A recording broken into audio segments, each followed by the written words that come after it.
Quem é pedestre ou usa uma bicicleta para se locomover sabe muito bem como é difícil a vida nas cidades. Muita gente passando apertado, passando sufoco, e acontece até alguma cena que é engraçada. A gente vê muitos pedestres andando pelas ruas, afinal as calçadas não oferecem boas condições, e a gente vê também ciclistas que andam pelas calçadas. Um invade o espaço do outro, e é mais ou menos assim. O ciclista, ele põe medo nos pedestres, e os carros põem medo nos ciclistas.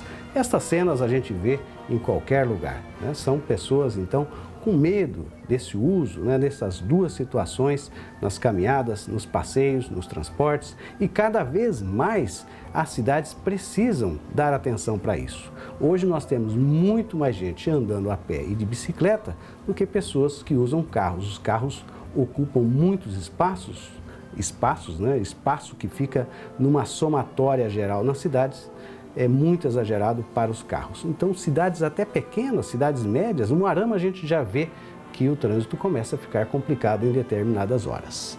Bom, então, por que é importante a gente trazer este assunto? O Umuarama começa a falar agora no planejamento de avenidas. Me parece que isso está sendo colocado agora, pensado, depois de um tempo todo que passamos aí, com um certo descontrole, né, com loteamentos em exagero, né, agora começa a se querer fazer a ligação nesse mosaico que foi criado. Agora, muito importante lembrar é que exatamente disso, desse sofrimento que passa principalmente pedestres e ciclistas, é o lado humano das cidades, né? Então não adianta nada pensar só nas avenidas se logo, logo elas estiverem cheias de carros. Então é muito importante pensar transporte coletivo, diminui carros e facilitar a vida, né, para pedestres e ciclistas. Tá aí. É muito interessante que a gente pense exatamente, né, com isso. Aí sim vai dar certo o nosso planejamento.